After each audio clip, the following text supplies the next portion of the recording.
Welcome to Wealth Made Simple with Shaz, where you'll learn how to master your money through business, property, and tax-saving strategies.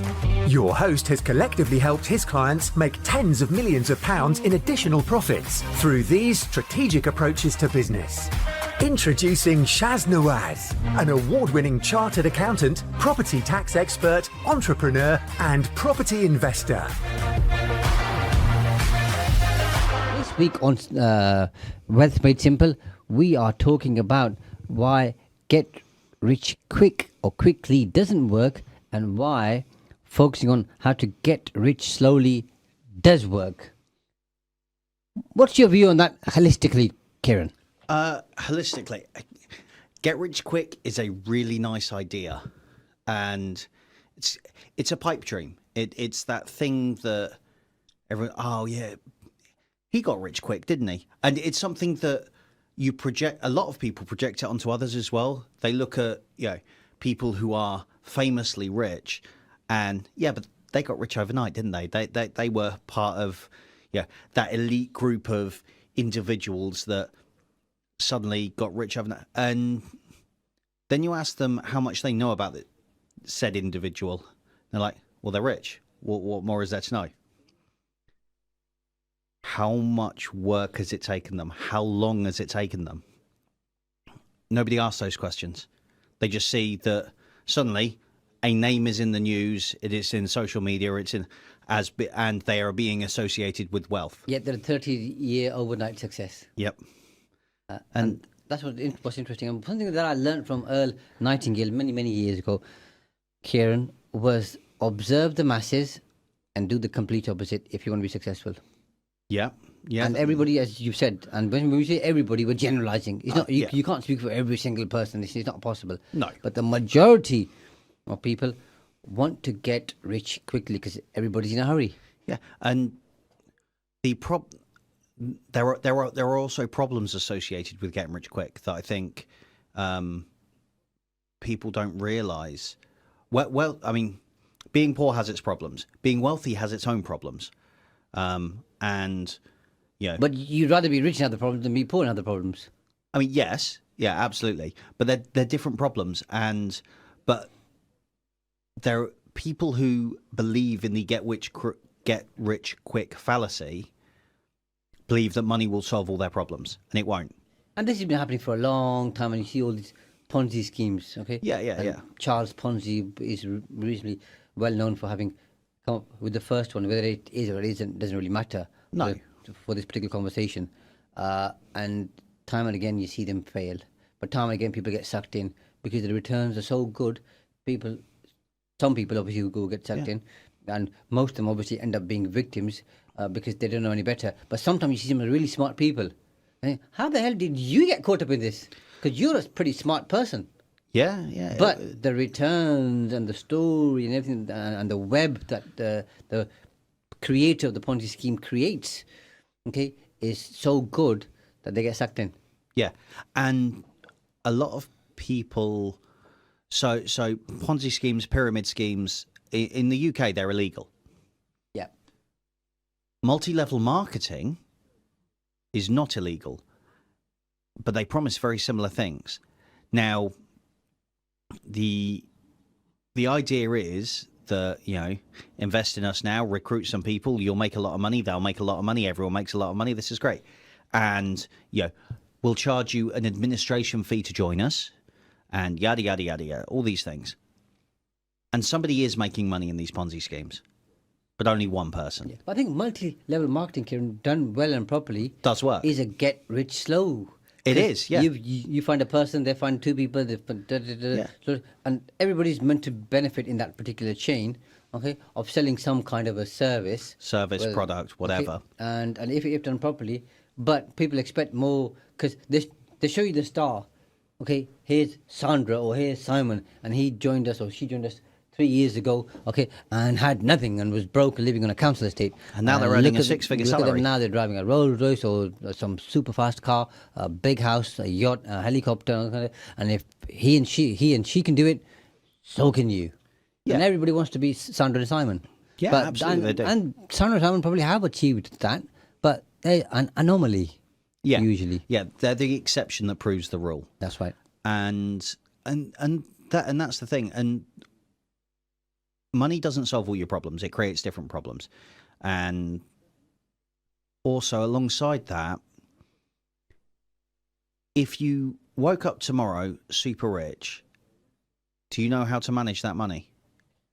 Most people don't, because they've never had the exposure.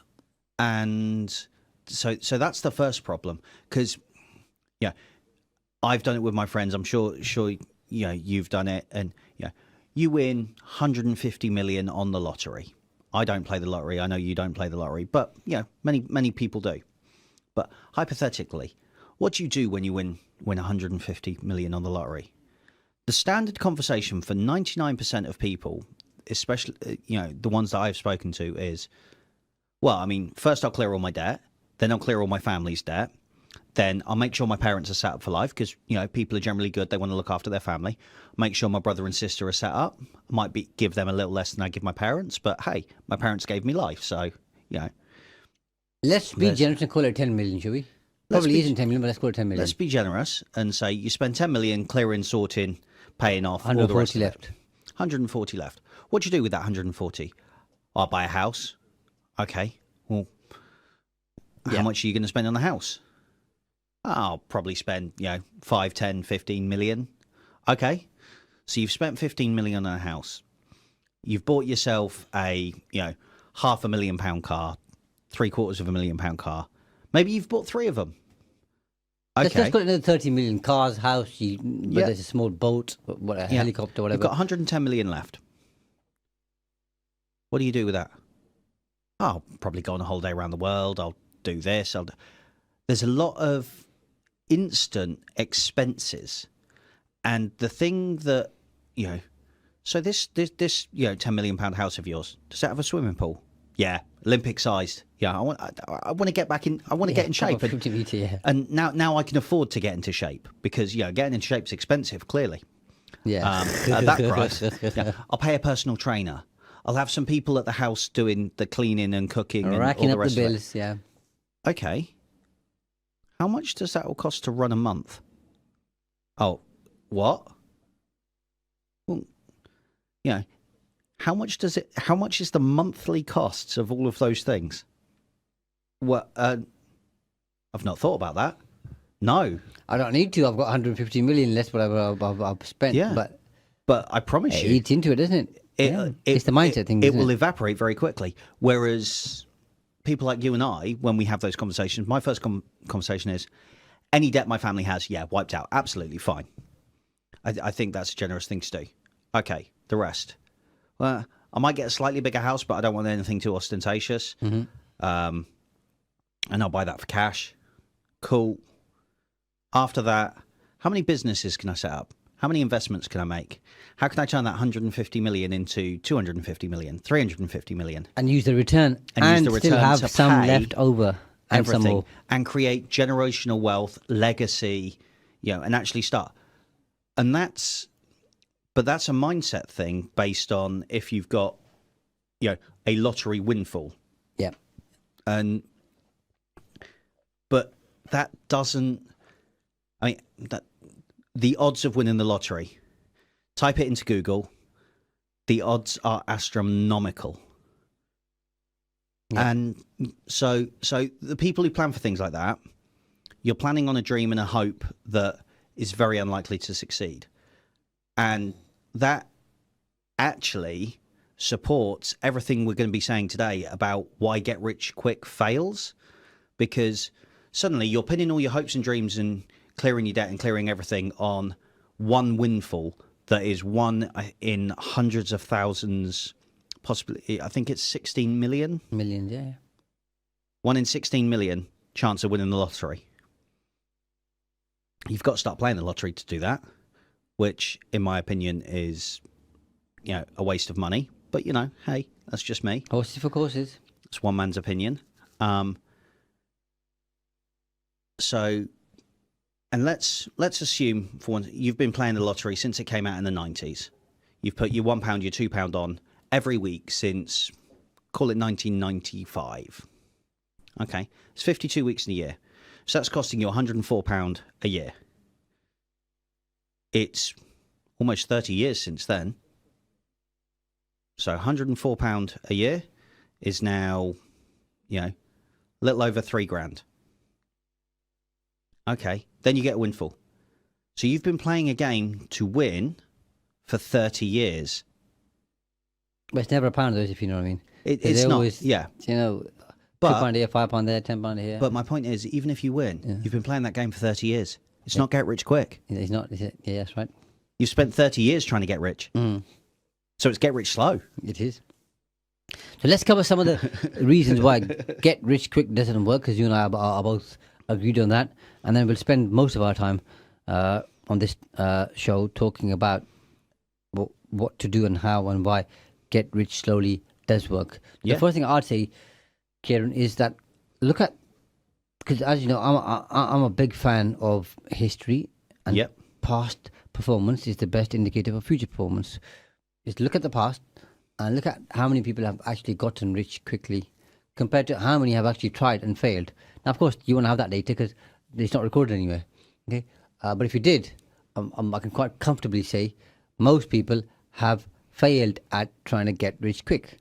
A very small, slim number, have tiny. So why would you, a bit like the lottery to some extent, I get the fact that lottery doesn't require much effort because you just pay £1 or whatever you do, but why would you put all those hours into trying to get rich quickly, knowing you've got a very low possibility and a very low probability of actually making it happen, and the heartache and the pain and the sleepless nights and the money you spend and all the time that you're going to sweat it out for nothing, which is going to have an adverse effect on your life, on your relationships and everything else that you're going to compromise as a consequence.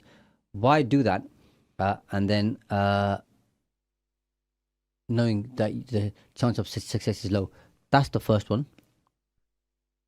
The second one is when people go into these things, they have this kind of unrealistic expectation, that whatever thing that they're doing, let's call it a scheme. They're not all schemes, by the way, but scheme can be good and bad, by the way. Yeah. And they think that the promise or the significant promise this scheme or venture or opportunity, probably a better word to use, offers, it's when you really look at it in a viable way, logically scrutinize it, it was never achievable in the real world. It wasn't going to happen. No. And then this sets that person up who believes in that pipe dream, as you call it, sets them up for disappointment and significant financial losses. Yeah, it does.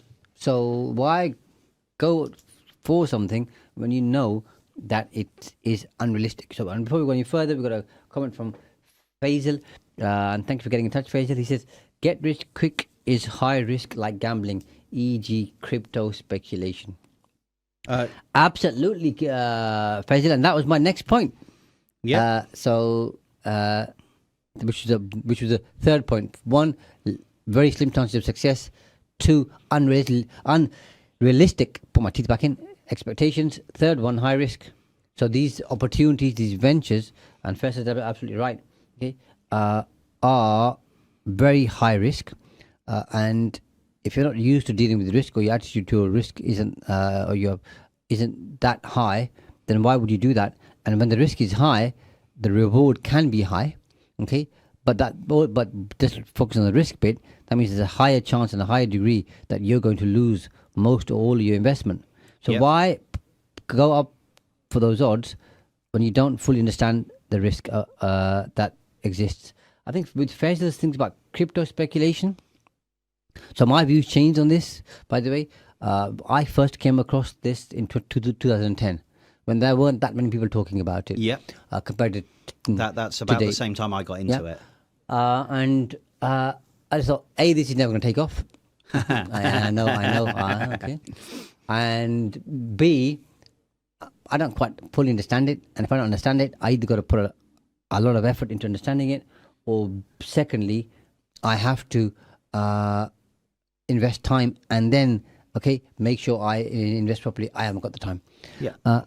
But over time, as I've seen, because as you know, we have some clients who are into crypto and then some of the stuff that you know that I know about crypto. And you know that I'm big into crypto. Yeah. And have been since about 2010. Yeah. And there's some of the people who have the information which I was sharing with you a few weeks ago, remember about the founder of crypto and all that kind of stuff, okay, which we can't talk about.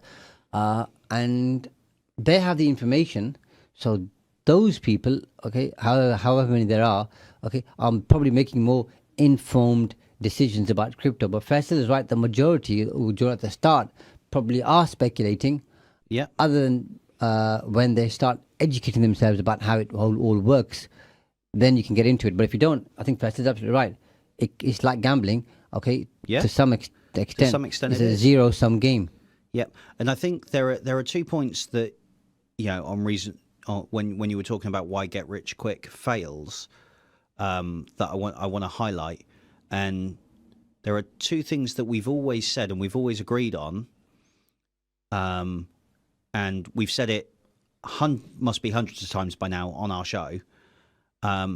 Success leaves clues. And if success leaves clues, the clues of success are get rich quick doesn't work.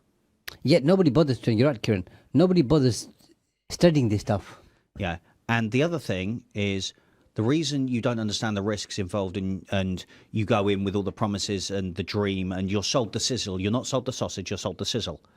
Because that's what sells, yeah? Yeah, because, if I say to you, imagine, your favourite meal. Imagine the smells. Yeah.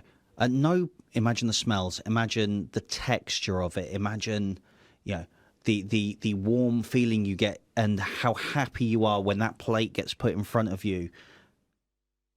I don't need to tell you what food it is. I don't need to show you what it is. You close your eyes and you're there. You're 100% with me. And that's what I've sold you. I've sold you the experience. I've sold you the idea. And that's what a lot of these get-rich-quick schemes are. They're selling an idea. Yeah. And people, because they're so caught up in the idea, they don't do the other big thing that we talk about, due diligence. Deep dive due diligence, understanding what it is they're getting involved with. They don't. And we're going to come to that in a second. We have Kiran Roger Dean, who says hi. Hi, Roger Dean. We got Lee Taylor, said evening Lee. And then Faisal says, other examples are leverage forex and futures market trading. Again, if you have the information, because I've seen some people do really well with futures market trading, but they happen to be usually investment bankers, okay, who either worked on the stock floor, or were part of another department and have a good understanding of it. But other than that, people who don't have the information are taking a huge risk. And Faisal saying also, I'm not saying you can make money, but most people are uneducated and they are given the perception that you can get rich quickly. And that's exactly what happened in the American gold rush. Yes, it is. The people who were making the money, Kiran, were the ones who were selling the shovels, the tickets, the shovel shifters. Yeah. And you see that today, okay, in different areas. And some people do it really great. As you know, I work with a company which educates people on property. Yeah, and they do a fantastic job. They're one of the best examples who do a brilliant job. Because you see the transformation, as you know, I've been there for a long time, and you see the transformation in people, okay? Well, I went through their doors. Exactly. So did I, many years ago. But they help and support you and do it. But again, they are exception. Not the rule. Not the rule. Okay. Yeah. But most are just selling stuff because they think, I can't make money any other way. I'll do this, yeah? Yeah. I mean, it's that old thing. Those who can't do, teach. That's I hate that phrase. Yeah. I personally fundamentally disagree with that phrase because I think there is value in mentors and coaches. Mentors have been there, done that, and they continue to do, and they can prove what they know by showing you what they've done. Mm-hmm. Coaches tend to understand the fundamentals at a very core level, and even if they've not necessarily done it themselves, they can coach you through and lift you up so that you can do it to the level that you want to do it. And they both have very valuable places in your circle. As you know, I've got got coaches, I've got mentors, and they both fulfill different roles for me. Yeah, and that goes back to understanding where it is you're going. Yeah, I think that's slightly different. I'll tell you why. And Faisal, by the way, says, I have a lot of crypto too. Okay. Yeah. So he's talking from hard experience, I assume. Yeah. Just don't look at the value every single day, Faisal. Just check it once a year. And I think you're going to be okay. But if you do it every day, it's painful. I check in on mine once every 6 months, and on that time I spend must be 3 days moving stuff around and changing stuff about and sorting it all out and getting rid of what I want. But right, going back to to today's topic, getting rich quick, once every 6 months since 2010. That was 13 years ago, almost 14 years ago. It's not get rich quick for me. Not, is it? And I'll be the first to say I've made a lot of mistakes. I've learned a lot. I've educated myself, but I've still made a lot of mistakes. And crypto has not made me a millionaire Yet. But on your earlier point about mentors and coaches, I think there's two things here. You have a mentor, Kiran, and as you said, that person's been through or has done what you're looking to do or something similar. Then you have a coach, and she comes in and asks you questions and supports you, and she's coached anywhere from a person, unless you're the first one, to being the 500th or 1,000th, so on and so forth. Yeah. Then on the other side, you've got people selling opportunity, because the mentor and the coach are here to support you and have your best interest at heart. Yeah. Okay, but the ones who are selling you an opportunity, okay, 'cause, I mean, the word opportunity they use a lot in America. Yeah. Opportunity marketing, okay, there's an opportunity. Come over to China, and we're going to talk about this opportunity. Those who are selling the opportunity are usually selling the shovels. Yep. Okay, and yet most of them don't have that much credibility behind them, but they're slick in what they do. As you said, yeah. They know how to sell the sizzle. Yeah. And yeah. And the sizzle is the opportunity. It's the idea. And you've heard me say before, no matter how bad you are at selling, you'll convert some percentage. It might be 1% or 2%, okay, and then you might have to do a lot of heavy lifting. But you could be the worst salesperson in the world. You still sell something to somebody. As long as there's enough people in front of you. It's not going to be effective. It's not going to be efficient. It ain't going to be slick. But everybody can sell. Yeah. So just because somebody sold, it doesn't mean that they're good. And then just because someone's bought, it doesn't mean they think that their bought is good, if that makes sense. Yeah. Which comes back to your point about do your due diligence. Yeah. Check out the history of the whole thing. Does it work? I mean, quick history lesson talking about how to sell. If you haven't watched The Wolf on Wall Street, fantastic film based on true story. I mean, he was slick though. He was absolutely slick. But the premise behind it is, how do you sell something to anyone? Create a demand for it. Yeah. I mean, use the example of the pen or whatever. Example of pen. But it's the other one. The gas one, or was it gas or oil in America? Yeah. I can't remember which one it was now. I think it was oil. And basically, they'd set up this plant and just take people on helicopters. Some famous Hollywood actors, in fact, by the way, okay, show them the plant. And it was just set up there. It was like a set. You used to move it around here and there and everywhere. You had people that bothered going there. I think it was Oklahoma. And it was just a fake set-up plant. There was no oil being extracted or attempted to be extracted. And people pumped in a lot of money into it, believing it. And then that money disappeared. Because they wanted to get rich quick. Yep. So let me quickly cover off. So we've covered high risk, okay? And especially people who aren't aware. And the last one that I'm going to cover, and then we're going to move on to why get rich slowly does work, because that's what people are interested in, I hope, is that the whole notion, Kiran, of trying to get rich quick, okay, is unsustainable. Yes. If you just think about it, it's unsustainable.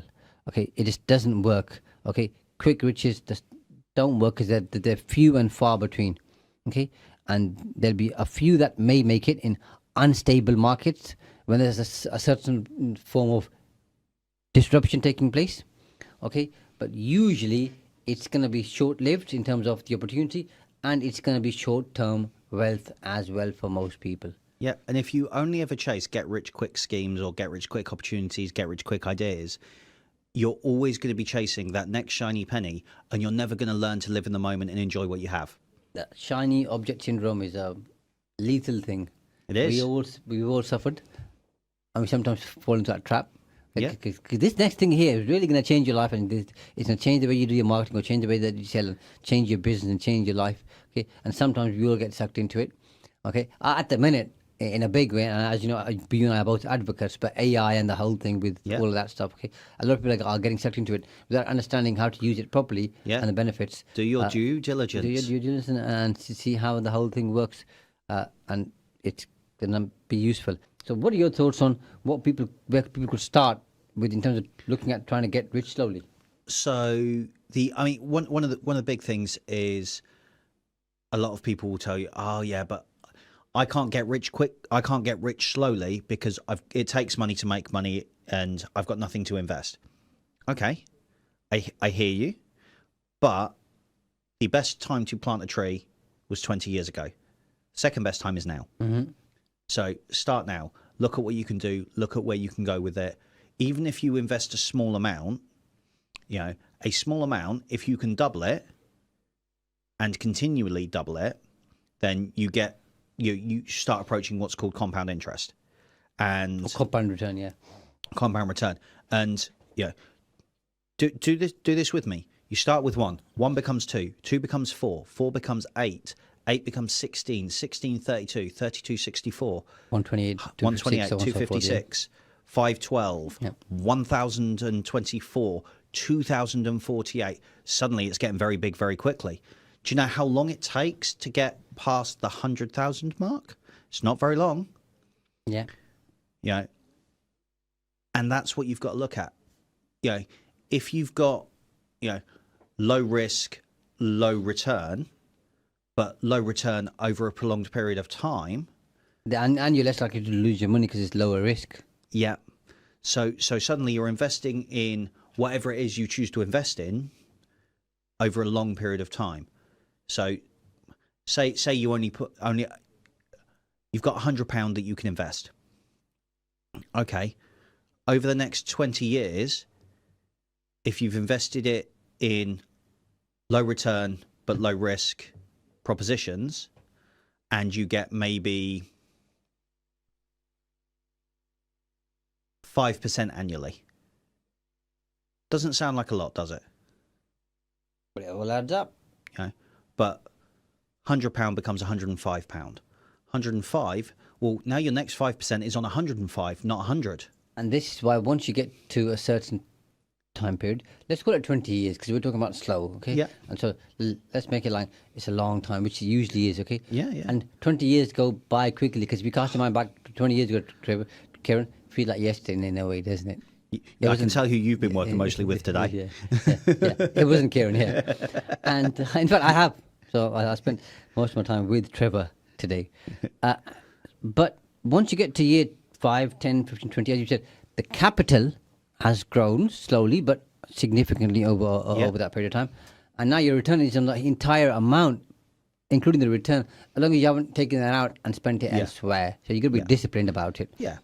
And then it's going to start becoming significant. And one of the people that we're going to talk about very briefly at the end, because we're going to share 3 examples of people who've gotten rich slowly, and all 3 are household names. That's why you and I chose them. Okay, the first one particularly did this over a long period of time, and when we share their name, it's not going to be a surprise. I completely agree. And the second point with that, Kiran, so first one is compound return. The second one, which you kind of covered, is the risk management. Because it's low risk, okay, that means there's less chance, not 0% chance, but less chance of you actually losing the money that you've invested. So hopefully you'll keep most of it, even if you lose a little bit of it. Okay? There's always a risk. Which means the bit that you've kept, as long as that's growing, you've still got something there. But if you do get rich quickly, usually you lose the whole lot. Yeah. Now, if you invested 50 grand and 50 grand is the only amount of money that you had, to get to 50 again, it might take you another 15 years, for example.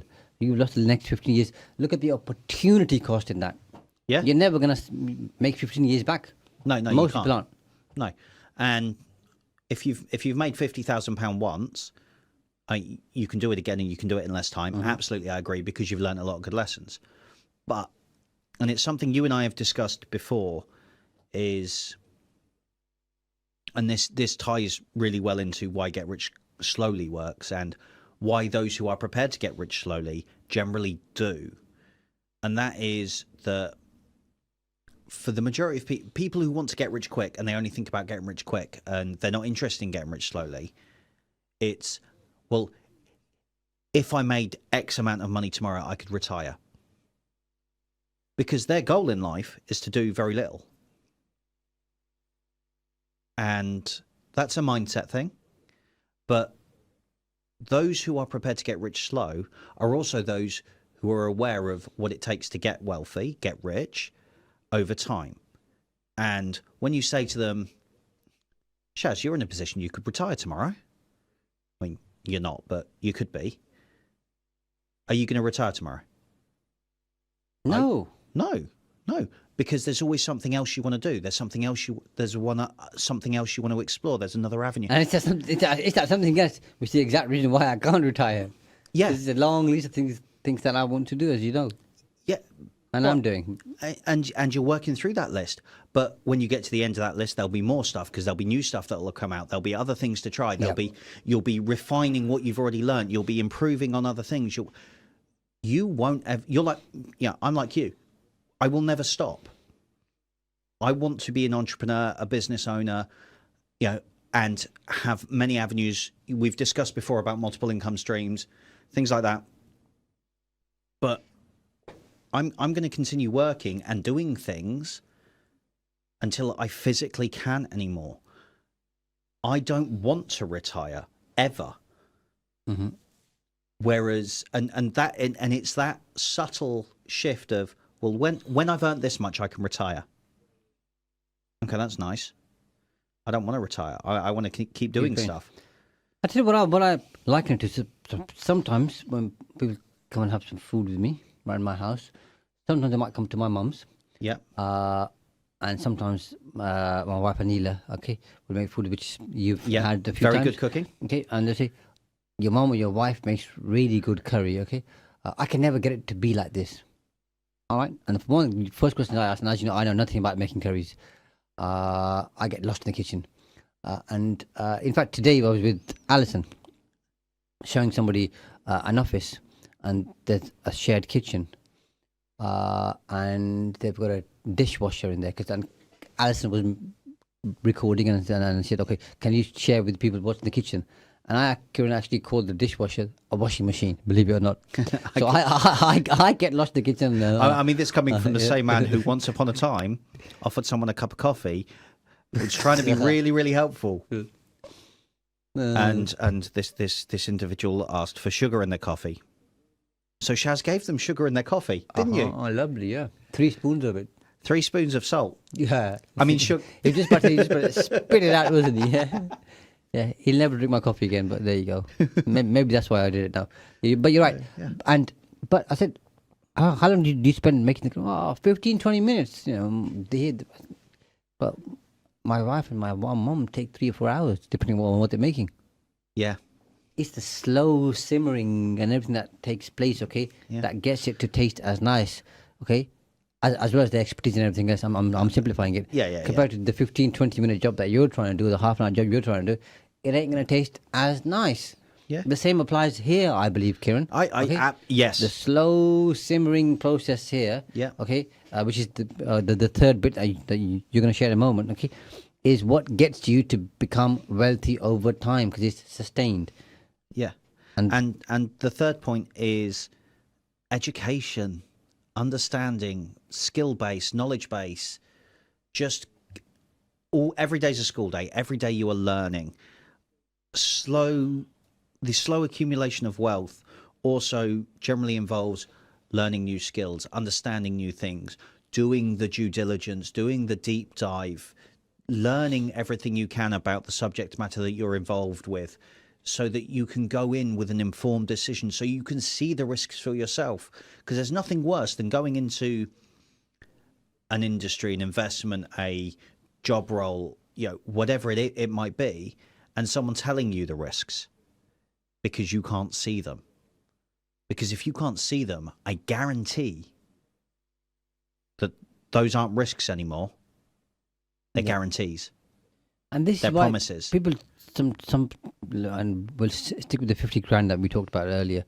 If somebody has £50,000, will they invest somewhere? And when I usually ask them, have you looked at the history, where it started, how it started, who's done really well, who hasn't done well, all the books out there, all the information out there. Now, I get the fact that if there's 500 books on a topic, you can't read all 500. But maybe start with the top 10. Yeah. Okay? That's not mean, a lot to ask for when you're investing 100, or spending 50 grand or more.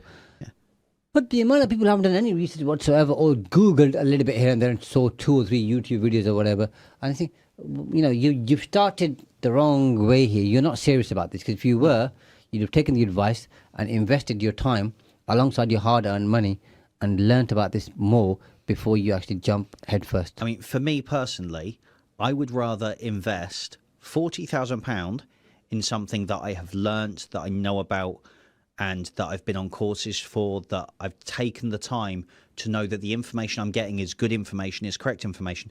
And if that costs me £10,000 on my £50,000 investment, that's money well spent. Because I know that when I invest that £40,000 that I've got left, it's a safer, not safe, safer investment. Yeah. Because I understand what it is I'm doing. And I'm less likely to lose it all, because if I just blindly invest £50,000, I'm blindly investing it. I don't understand what I'm doing. Exactly. And therefore, you're more likely to lose it. You're right. So that cost of 10 grand for learning and knowledge will pay dividends on the back end. And with your point about building skills and knowledge, and we've heard this before, okay?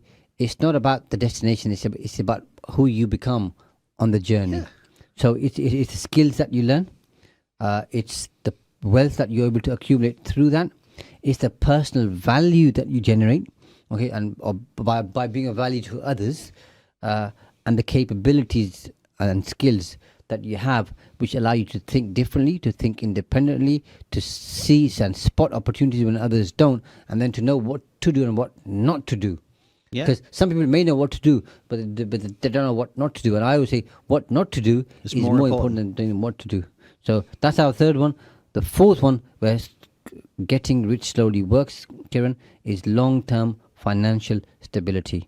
So it's building wealth gradually, as have most people who are wealthy over generations usually. Slowly allows for you to be more stable. It gives you more long-term financial security and stability. And when you're slowly and steadily increasing your wealth over time, you're less likely to face volatile swings in whatever that you're doing, ups and downs, both personally, which are the kind of swings you see in get-rich-quick schemes, okay? Both personally, from an emotional point of view, and financially and everything else. Because what I say to people is, Kiran, you've always got to make sure that your emotional bank account is topped up and full. Yes, yes, so critical. And I know people out there, some people may need some help and support from a coach or a counselor or something else, which is fine, because that's what they're there for. But if you have volatile swings up and down, when it's up, you're happy, ecstatic. When it's down, you're miserable, okay? And you don't want to talk to anybody, you don't want to see anybody, and you just want to hide away somewhere. That's not going to be good for your sustainability, both as an individual and a human being, and from a business point of view. And there's a lot of information, there's a lot of things out there on this subject, but understand that you're not alone. It is not weak to ask for help. Yeah, it takes strength. It takes a great deal of courage to ask for help, to say, do you know what, I don't know, or I can't do this on my own. I need support, I need help, I need understanding. Absolutely. And off the back of that, when you do ask for help and you do gradually build that financial backing, that slow growth, you also learn to manage that slow growth. I know that there is a level of wealth that I am not yet equipped mentally, emotionally, financially, to manage. Yeah, with the exposure, that's right. Yeah. Because I've never had that exposure, and I'm nowhere near that level. If someone dropped 50 million in my account today, I'm going to make a lot of mistakes with that money because I've never had that amount of money. So I don't know how to manage that amount of money. If someone dropped £200 in my account today, I'm going to do well with that. I can do stuff with that. You're used to it. Yeah. Because I know how much that I know the value of £200. It's within your comfort zone, yeah. Yeah. I know the value of £2,000. Of course. The value of 50 million is currently, and at some point I'd like to hit that figure in my lifetime. But slowly, I'm still in my 30s. I've got time. You have. But I'll get there when I'm emotionally able to manage that level of wealth. I mean, you turn 40 tomorrow, but you're right. You're still in your 30s. Yeah. 30 and a bit, yeah. Yeah, 30 and a bit. But that's the thing with financial sustainability, is that as your wealth grows periodically, slowly, gradually, you learn. But that was the whole point that you made without saying it about building up skills and knowledge. Yeah. You have the exposure, and then that helps you grow as an individual, so you can then manage situations, scenarios, states, circumstances, okay, in a very different way over time. Yeah. And slow and steady wins the race. There's a reason why they say that. Yeah. Yeah. And this goes all the way back to, earlier on when we were saying, if you suddenly won the lottery, you'd go and buy this, you'd go and buy that, you'd go and buy the other. You never pay attention to how much all that's going to cost on a monthly, weekly, yearly basis. And that's why the money goes out like a funnel, because you've never had to manage that level of wealth. If you grow into it slowly, you'll manage it, and all of your habits and your spending ideals will be sustainable. You won't be just throwing money away, because you've learned the value of money. So what you're saying is that gradual wealth building encourages sustainable spending and saving habits. So it teaches people financial discipline through experience, and some of that self-taught, some you learn from others, and some through the experience of running a business or enterprise or investing. And therefore, budgeting, which most people don't do, is important. And I guess you're right, and that's where people should start. People think, I haven't got any extra money, and we've covered this on other episodes as well, by the way, is look at where you're spending money every single day, okay, and look at it every single day. Yeah, and then find ways to. And if you can't, by the way, then you come to people like you and me. We'll happily sit with somebody for half an hour, whatever, and say, let's talk through it. Here you go. Yeah, okay, for free. Take a look at it. There's no cost to that. We'll share with you. If that helps somebody and they're going to implement it and they're serious about it, we'll happily do it. Yeah. No problem at all. whatsoever, yeah.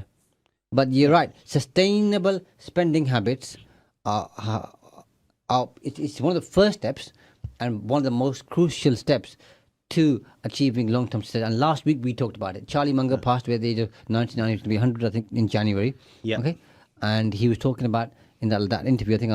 Great interview. I watched it. Where I think it was MSNBC, I think it was, where he talks about he living in the same house, driving the same car, wearing doing all the of same those sort of things. clothes. Yeah, exactly. As he was over the last few decades. But by a few decades, I mean 70 odd years, 80 years. I was going to say, and key word there is decades / half a century, 50 odd years. Slowly. Slowly. The next reason why I think getting rich slowly works, Kiran, is it enables you to have adaptable financial goals. So when you're getting rich slowly, it allows you to adjust your financial goals over time. And as your personal financial situation changes, which it will do, and it'll get better, you can then adapt your strategies accordingly. And just so I'm clear, I have no problem, Kiran, with some high risk strategies. As long as you have a diverse portfolio, you've got to create that first. And let's say 15% high risk, you think, I'm going to have a go. Okay, and you talked about 5% return. I'm saying, well, Kiran, I'm looking at 15 to 25% on some of it. Okay, but I started with 50 grand. I'm now on 500 grand. Okay, so from the 500 grand, okay, 450 I've made over the last 10 years, for example. Yeah. So, okay, from that 450 or the 500 grand in total, okay, let's just take my 50 out. So 450 is the gain, the profit, call it what you like. Okay, I'll risk 15% on that, of that. Okay. And on higher risk strategies, okay, where can I get a return of 20, 25, 30%? And maybe now we're not looking at property and things else. Maybe you're saying, okay, Shaz, I've got some businesses here which are in the tech industry, for example. Okay, untested, but they've got a fantastic idea, good management team. They need 50 grand, for example. Okay, or they want 15% of your 450 grand. Okay, give that to them, and they'll give you a 20% stake. A bit like Dragon's Den, a 20-25% stake in your business. Well, that's and then exactly how Dragon's Den in 3 years' works. time. Yeah, and so try that too. By the way, if you want to do that, do that too. But start with the slow and steady stuff first. Build it up, and then adapt your goals over time. And then you can afford to take a few risks because you've got enough capital there. So even if you lose it, if you've got 500 grand, okay, including the 50 grand capital which is your own, and you lose 15% of it, Kiran, you've still got plenty of cash there to carry on and make up for that and some more. Yeah, and that's the kicker. Once you start, but you've got to take it slow. You've got to start small, built up to big. Then you can start playing and looking at the high risk maneuvers and high risk, high reward things. But you're not betting your life savings on it. Yep. And you need to understand that there's an educational side to that, an educational process to that. Which is one of the most important points, by the way, to getting rich slowly. Yeah. The journey to getting rich slowly is all about education, largely because you learn about different investment strategies, different business opportunities, different ways of investing, different institutions that work with you, different people that your network grows into different people. Market trends, financial planning, your network. Yeah. Okay. All of these things help you start looking at your financial planning. So now you're looking at, what's going to be valuable for you in the future, and you're taking a holistic view overall of it, and you understand what it is you're getting involved in. And so for me, I have a 3-year plan, a 5-year plan, and a 10-year plan. And they're all subject to change. They're not set in stone, but they're ideas that I have written down. Key point, I have written them down. So they exist, yeah. So they exist, of where I want to be in 3 years' time, where I want to be in 5 years' time.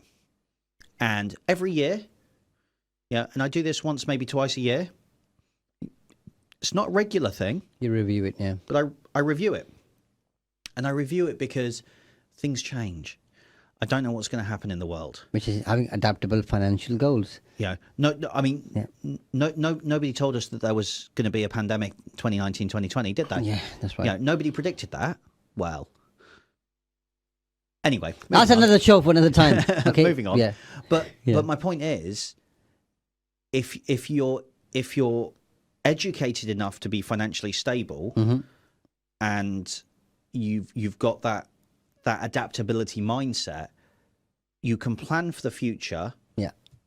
And be flexible, And be flexible and adapt to what comes up. And the last one, which we've kind of covered before, is your personal psychological well-being.